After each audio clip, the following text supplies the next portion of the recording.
welcome to Leaving CrazyTown with Finn and Sarah. Today we're going to talk about freedom. Freedom. And the reason we're showing you these is there's a organization called SkyDog Sanctuary, and they are friends of ours. The horses run free. And the horses run free. And this woman, Claire, and her team out there in Malibu and in Oregon rescue horses from the Bureau of Land Management. You know how they're gathering up all the wild Mustangs, which makes me crazy, because healing from codependency is about what? Freedom. Freedom. It's about being free to be who you want to be, to say what you want to say, to do what you want to do, to identify what you want and need, to have your voice. So many aspects of recovering from codependency is about freedom. So we just thought we'd support the SkyDog Ranch. Yes, we are. The organization, because it matches so well with freedom and our topic today. Yes. So we are dedicating today's episode to the SkyDog Ranch. If you want to donate or if you want to adopt a Mustang, go to their website, SkyDog Ranch. I think it's skydog.org. And I adopted a couple of Mustangs, and it's such a great thing to watch. Whenever you're feeling blue, I'm telling you, watching wild Mustangs run is a thrill. So anyways, that's who we're dedicating the episode to. So we're going to talk about freedom today. We're going to talk about how to get to that feeling as if you're a wild Mustang running free. Yes, which we have. In our codependency recovery, we have had numerous moments of feeling the freedom when we've done something, when we've broken through some codependent behavior. So we're going to give a couple of examples of maybe, an old behavior where we're not so free and where we're restricted and full of fear, which is really about codependency, and where we've had a breakthrough and get to the other side. Yeah, we've talked a ton this morning about what does it mean to be free, how can we simplify this, and what we've basically come down to is we both speak in different languages. Yes. Which you guys already know that. But also the fact that there's so many aspects to the idea of freedom and so many different ways to explain it. But for me, what I want to get at with codependency is where to try to minimize that so I feel free within the relationships that I have. Yes. Very basic example. Sarah and I were talking earlier about like how long were we going to record or whatever, and I said, well, we're going to record so I can go home and be alone. And I've spent a lot of time peopling this week, so I'm excited but I could say that to Sarah, and Sarah gets it. She knows I'm not leaving after we're done recording and not hanging out with her because I don't want to be with her. She hasn't made it about her. It's not personal. It's about me. It's about what I need and want. Yes. So the first thing we're going to say is NAM, which is what Finn just said. He gave an example. About me. What Finn was deciding and choosing for himself is not, I don't get to take it personally. I know he's going to be honest with me. I know he's going to say his truth. And it's not about him not wanting to spend time with me or whatever. Or we could make jokes about that.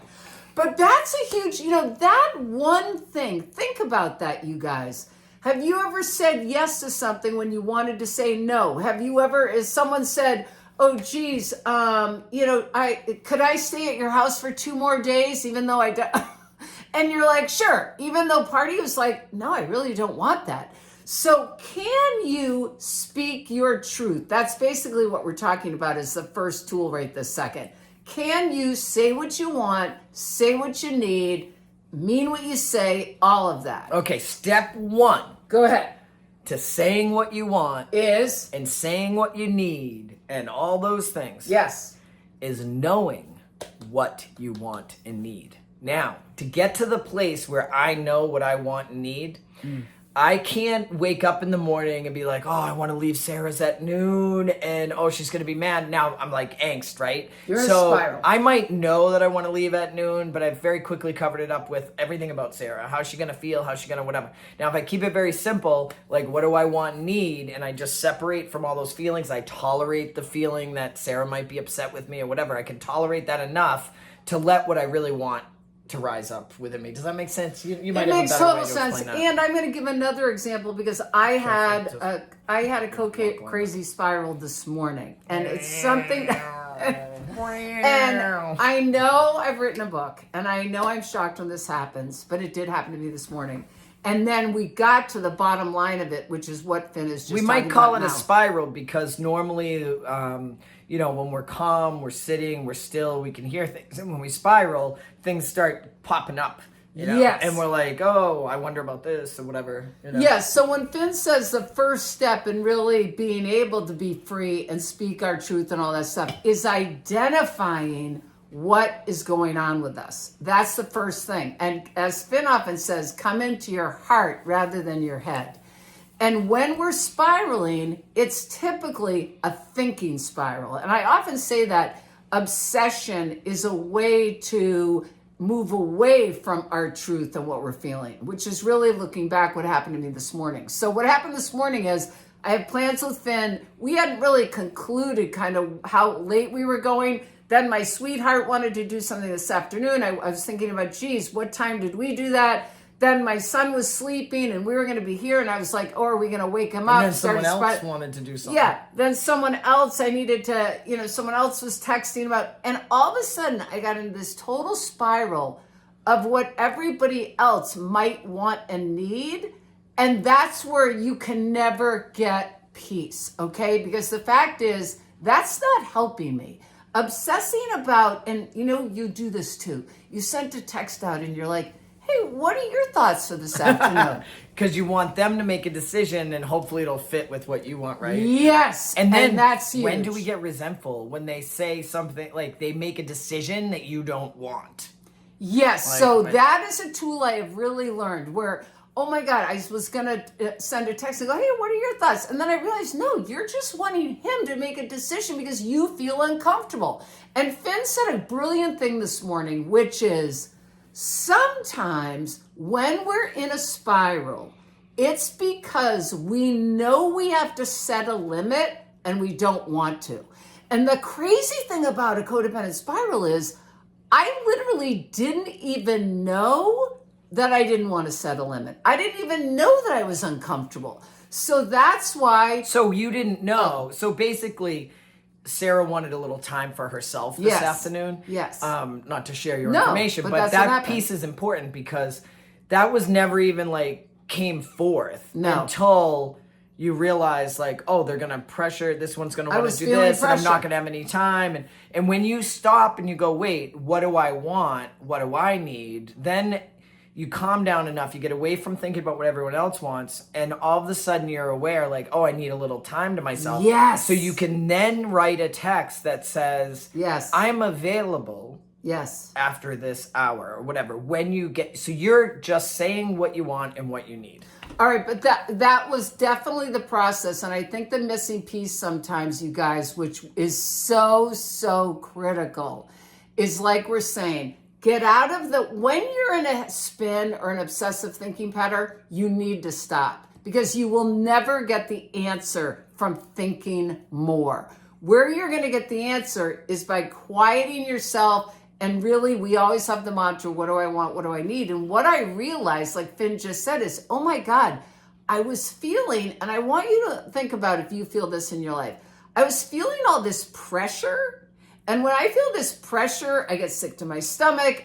And yet the CrazyTown part of this is pressure is not literally happening. There is no pressure, right? Finn is not pressuring me. Tom is not pressuring me. But what was pressuring you, right, was the idea that you might have to say what you want or need. That's what it is. So I want you guys to really take this in. The pressure was coming. Here I am, tears. The pressure is coming from inside of me, and this old activation of not wanting to disappoint someone, not wanting to upset someone. And we can look at that later, but really the freedom episode we're doing right now is stop, pause, and look at all those symptoms that occur when really it's just not wanting to see the truth of what you want. If you have a hard time bringing everything into your heart to like take that minute when you're spiraling, yes, what I find helpful is to physically put my hands on my chest. Really good. Because it takes me out of my head and puts my consciousness here. Yes. And I know it sounds crazy when people say don't think, work from the heart, but if you just visualize stuff from your head going into your chest, to me, that's when it really just sort of, it changes the momentum for me, even though I don't know why. It's just something that's works. Absolutely. And it's like a God universe thing too. It's like that intuitive thought. When we can pause, even for a minute, you guys, we really get in touch with our truth. And sometimes it's hard to see that. Today it was fine.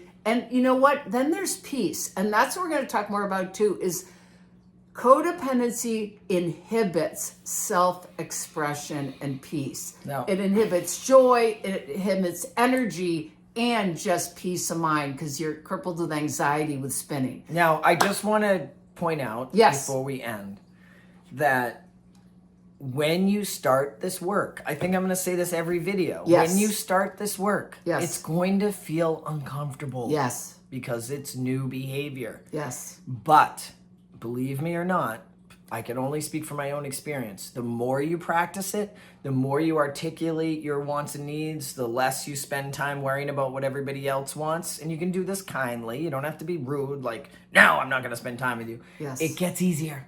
It gets so much easier. And the thing is, little wins along the way. You know, I often say we're pieces of Swiss cheese when we're codependents. Those holes are going to get filled in and you're just going to feel more empowered and more empowered. And you know what?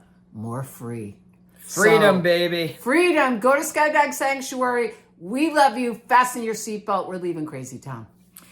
Or hop in the saddle. Well, no, we're not hopping in any saddles because they're running free. We're out of here.